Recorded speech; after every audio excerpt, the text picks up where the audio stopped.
Welcome back. South Africa is feeling the effects of climate change, and the Water and Sanitation Department warns it will have a major effect on water supply. It's urging people to use water sparingly and to stop water pollution. For more on what can be done, I'm joined now by the department's Sputnik Ratau. Tate Ratau, always a pleasure speaking to you. A very good morning. But let's speak a little bit about this growing concern around, how water is going to become fast, actually a very scarce resource, if Gqeberha, for example, is anything to go by.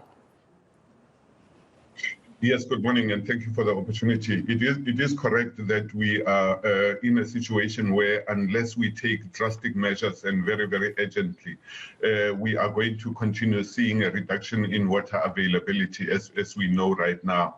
And part of that reason is what you have alluded to in your introduction, and it's a matter of pollution and not looking after our water at source, particularly.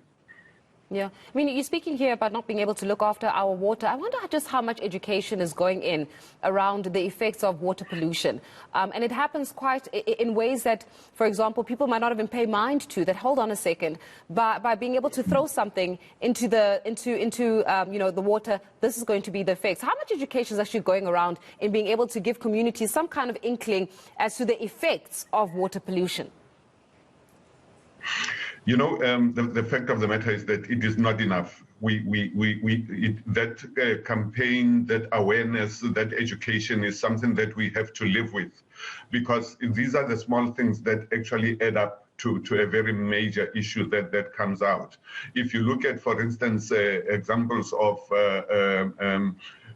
domestic waste, for instance, if you know that, when we do some repairs at our homes and so on, that debris we just throw out into the nearest veld. But we don't understand that once it rains, it then gets swept into the water courses. It gets into our sewer systems and so on, and therefore creates that kind of thing. But it is also what you find. We know that we have to look after our agriculture and food security. Some of the pesticides may not be the best thing that you can have in your water courses, actually, and it's part of what we work with, particularly with organized agriculture, to say what are the new methods, what are the things that we need to phase out. But it is those little things. When you look at what we throw into our wastewater, from the home, you throw anything and everything that you think can just be flushed down the toilet. Yeah. And some of the things are not supposed to be there. As you're speaking about, even with the education of just community members, one contentious issue continues to be around major corporations in South Africa. We do know that a lot of the pollution as well is caused by some of the mining companies even, around how is it that they get rid of their waste and where does the waste actually go? How are we faring in being able to tackle those major corporations so that when we do have a conversation around education as well as community responsibility, we're not just including the community, but we're also including those major corporations that are raking billions of rands every single year, but still polluting our water systems? Yes, it's something that we like I was saying earlier, you can never do enough. Compliance monitoring, compliance enforcement, and so on is part of our DNA, but we can never do enough. We always need to up our game in terms of some of these things. But that would also include, obviously, some of the things that might fall through the cracks from our point of view, and yet somebody in the community or somebody within industry itself. By the way, you find sometimes the reports that we find would be from peers within particular industries and so on, even the mining companies, with some of them that have come to the party to say, look, we know that our wastewater, the mining water can be polluted to a large extent, what it is that we have to do. And therefore, some of the issues that are, by the way, contained in some of the conditions of their mining licenses are some of the enforcement actions that need to be really taken up on a very or rather very much stronger than what we are doing.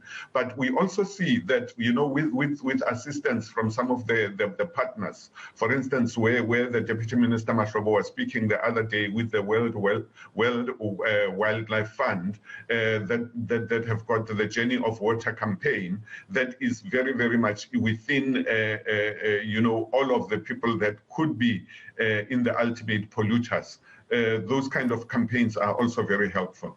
Yeah, you know, as we're speaking about water, as I said, it's quite sad to think that we are even reading headlines, right, and stories that say that the likes of, for example, Gqeberha could be approaching a day zero. When it comes to that specifically, right, how are we doing in preventing a day zero? And maybe even if you can just expound a little bit about what does a day zero actually look like?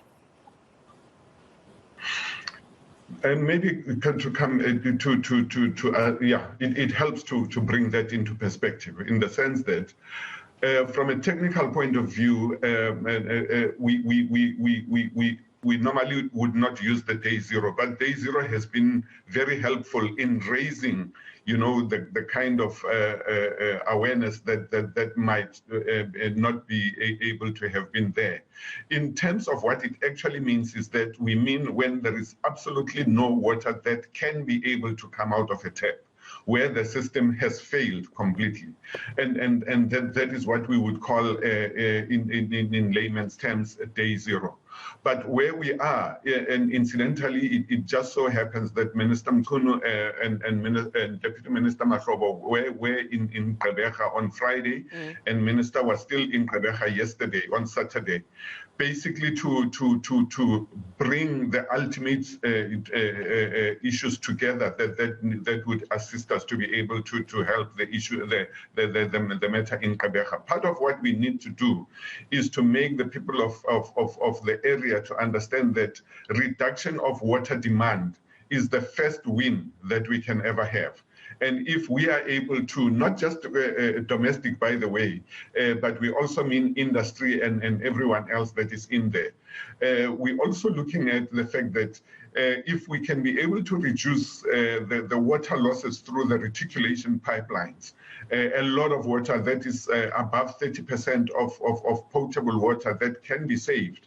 And be able to stay within the system. We know that there are augmentation projects that are coming on stream. Nooit Gedacht phase 2 was just completed at the end of March and started bringing water into Gqeberha on the 1st of April.